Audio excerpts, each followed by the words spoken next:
Well, we're getting close to the end of the week. We have today's verse and tomorrow's. So today we're in Acts 1, verse 25, and then tomorrow, Lord willing, we will finish Acts chapter 1 in Greek. So, Acts 1:25. Go ahead and see if you can pronounce it. Here's how I would. Labain ton topon, tes diakonias, tautes, kai apostoles, aphes, parebe, Judas, poruthenai, ace ton topon ton idion. Okay, now you might remember from the last verse, in verse 24, that the sentence kind of broke at a strange place. And so the last word of the previous verse was hena, which means one.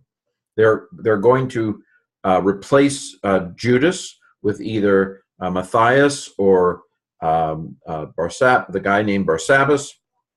And so one of them, one, and then we see if you can translate it. Here's my translation. One, to receive the place of the ministry, this ministry, and apostleship, to become one of the 12 apostles, from which Judas went aside to go into the place into his own place. Okay, so there you have that. How'd you do? Let's dig in a little deeper with the interlinear. So one, to receive. So this is an aorist infinitive. 6 out of 7 infinitive forms end in I, but the 7th is ein. And so this is like usually the first infinitive form you ever learn. Normally it's on a present active infinitive, but second aorist, it's lobbing you an aorist here. This is lambano. It's missing letters, so it's aorist. This is an aorist active infinitive from lambano. So it either means to receive or to take. The place, this is accusative because it's the object of receiving. To receive what? To receive the place. Genitive here, tes diakonias, of the ministry. And then this is a demonstrative pronoun, tautes, of the ministry. This is Greek's way of saying of this ministry. And apostoles, of this apostleship.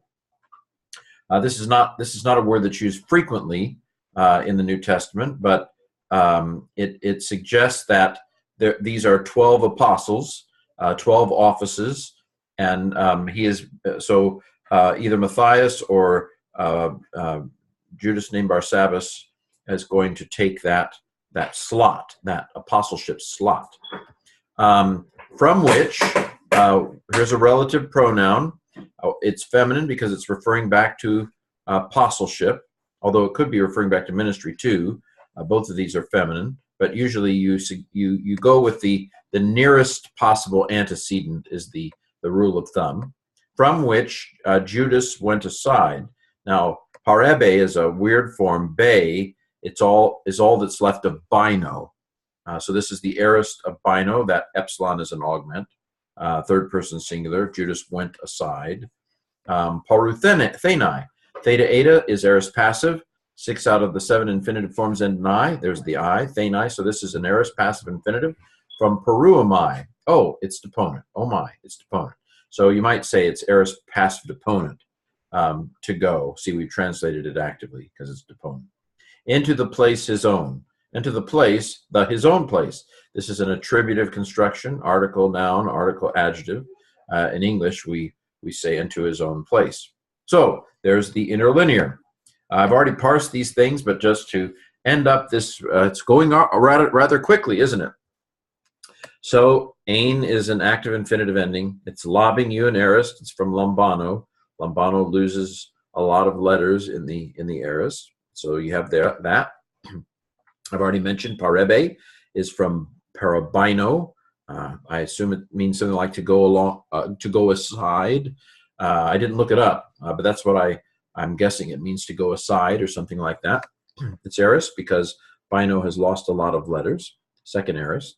It's active, third person singular, from parabino, to go aside. And then we've already parsed this one too. Theta eta, aorist passive, although this is deponent. I should have put deponent there because it's from Peru. Oh my, it's deponent.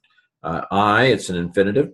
And there you have it. I think that's pretty much it for today. Went quick, didn't it? Very quickly.